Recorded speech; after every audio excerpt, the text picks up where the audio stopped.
ನಮಸ್ಕಾರ. ಸರ್ವರಿಗೂ ಸಮಬಾಳು ಸಮಪಾಲು ನಮ್ಮ ಸಂವಿಧಾನದ ಆಶಯ. ಆದ್ರೆ ಸಮಪಾಲು ಸಿಗುತ್ತಲ್ಲಿ ದುಡಿಮೆಗೆ ತಕ್ಕ ಪ್ರತಿಫಲ ಸಿಗದೆ ಇವತ್ತು ನಮ್ಮ ರೈತ ಪರಿತಪಿಸ್ತಾ ಇದ್ದಾರೆ. ಅದ್ರ ಮೇಲೆ ರೈತ ದೇಶದ ಬೆನ್ನೆಲುಬು ನೇಗಿಲು ಯೋಗಿ ಅಂತೆಲ್ಲ ಹೊಗಳಿಕೆ ಹಂಶುಲ ಬೇರೆ. ಒಟ್ಟಿನಲ್ಲಿ ಹೊಗಳಿಕೆಯ ಬಿರುದುಗಳನ್ನ ಬಿಟ್ರೆ ರೈತನ ಪಾಲಿಗೆ ಇವತ್ತಿಗೂ ಗೌರವದ ಬದುಕು ಕನಸಾಗಿ ಹೊಡ್ಕೊಂಡಿದೆ. ನೆಮ್ಮದಿ ಬದುಕಿನ ಹುಡುಕಾಟದಲ್ಲಿ ಇರೋ ಭೂಮಿಯನ್ನ ಮಾರ್ಕೊಂಡು ಅಥವಾ ಪಂಜರಿ ಬಿಟ್ಟು ಕೂಲಿಯಾಗಿ ಪಟ್ಟಣ ಸೇರ್ತಾರೆ ರೈತ ಅಂತಾರೆ. ಆದ್ರೆ ಇಷ್ಟೆಲ್ಲ ಒತ್ತಡಗಳ ನಡುವೆನೂ ಸಹ ಏಳು ಭೂಮಿಯನ್ನ ದುಡ್ಡಿನಾಸೆಗೋಸ್ಕರ ಮಾರದೆ ಸಾಲವೇನು ತನ್ನ ಕುತ್ತಿಗೆಯನ್ನು ಬಿಗಿತಾ ಇದ್ರು ಸಹ ನಿಮಗೆ ನಿಮ್ಮ ರೇಟಿಗೆ ಆಹಾರವನ್ನ ಕೊಟ್ಟ ಇರೋ ರೈತ ಇನ್ನೊಂದು ಕಡೆ.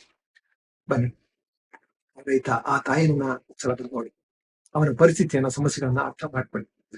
ಇದೇ ಏಪ್ರಿಲ್ 12ರಿಂದ 14ನೇ ತಾರೀಕಿನವರೆಗೆ ಐಡಿಯಲ್ ಹೋಮ್ಸ್ ಲೇಔಟ್ ನ ರಾಜರಾಜೇಶ್ವರಿ ನಗರದ ಮುನಿವೆಂಕಟಪ್ಪ ಸ್ಮಾರಕ ಬಯಲು ರಂಗದಲ್ಲಿ ಕರ್ನಾಟಕ ರಾಜ್ಯ ರೈತ ಸಂಘ ಮತ್ತು ಹಸಿರು ಸೇನೆ ಸೇರ್ಕೊಂಡು ಹಮ್ಮಿಕೊಂಡಿರುವಂತ ನೇರ ಮಾರಾಟದ ಮೂಲಕ ನಮ್ಮ ಹೋರಾಟ ಸಂತೆಗೆ ಬನ್ನಿ.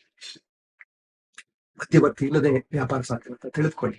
ಸಾಧ್ಯ ಆದ್ರೆ ಸಂವೇದನಾಶೀಲ ಮಧ್ಯವರ್ತಿಯಾಗಿ ಇದೇ ತರದ ಸಂತೆಗಳನ್ನ ಇನ್ನೊಂದಷ್ಟು ಮಾಡಿ ರೈತನ ಸಮಸ್ಯೆಗಳನ್ನ ಗ್ರಾಹಕ ಅರಿತುಕೊಳ್ಳೋ ಹಾಗೆ ಮಾಡಿ ಅನ್ನದಾತನ ಗೌರವದ ಬದುಕಿಗೆ ದಯವಿಟ್ಟು ಕೈ ಜೋಡಿಸಿ.